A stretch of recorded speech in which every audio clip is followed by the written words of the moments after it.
The Sooners are 2-0, but the quarterback derby is back on. I'm Barry Tramel, along with OU writer Jason Kersey. We're here on Owen Field, where Saturday night the Sooners beat West Virginia 16-7, a far cry from that 50-49 shootout we saw a year ago in Morgantown.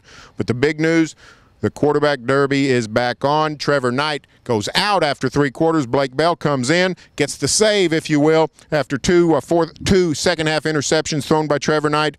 And now it looks like the Oklahoma coaching staff has a decision to make. Yeah, you know, I actually thought Blake Bell would play the entire fourth quarter, but for an entirely different reason. I thought he'd be in because they were blowing out West Virginia, but that wasn't the case at all. Trevor Knight was a little bit erratic in the first half, but hadn't made any catastrophic mistakes. But in the second half, he came out through 2 really bad interceptions deep in West Virginia territory on drives where OU really could have taken control of the game.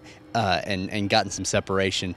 And at that point, they decided to make the change at the beginning of the fourth quarter. I thought it was very telling that they make that change at the beginning of the fourth quarter. And to me, it looks like they're probably going to go with Bell next week. Now, we didn't get a lot of clue on how Bell would handle the pressure of the passing game. He only throws 1 pass, a screen. Brennan Clay dropped it. But the OU coaches were content to just use a running game that had 316 yards on the ground and try to get this in the win column and move on down the road.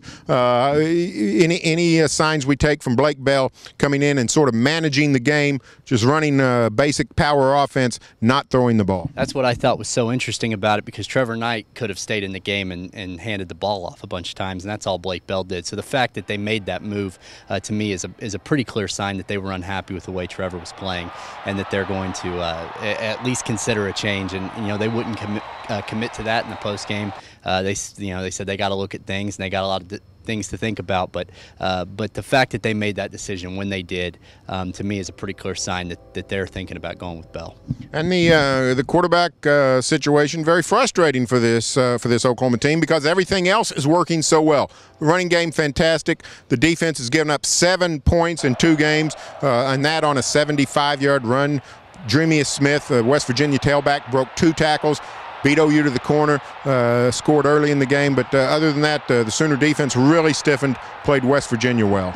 Yeah, they did. It was the exact opposite of last year's West Virginia game, where the offense was bailing the defense out every time they messed up. This time, every time the offense made a mistake, every time they had a turnover, the defense would get a 3-and-out, or they would get a turnover.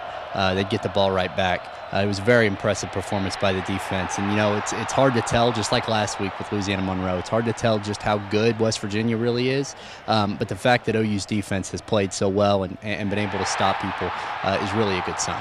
What about that OU run game? Huge game for Brennan Clay. Damian Williams had a great game, almost had 100 yards. You know, there's a running game that even when West Virginia knew it was coming, West Virginia couldn't stop it. Yeah, and that's sort of one of the things we thought would be a team strength coming into this season, was that stable of running backs, especially Brennan Clay and Damian Williams. Those 2 guys are seniors, and they ran really hard. In the third quarter, when before Trevor Knight threw a couple of those interceptions, Brennan Clay had a couple really long runs. Really, they were able to establish a run game. And again, like last week, they were able to sort of wear West Virginia down, where early on they maybe weren't running the ball quite as well. But as the game went on, that offensive line and those running backs really kind of progressed and got better. So the Sooners just looking for some solid quarterback play. Don't need spectacular, just solid, to go with what's become a very promising season. Stay tuned for further OU football coverage here on News OK and every day in the Oklahoman.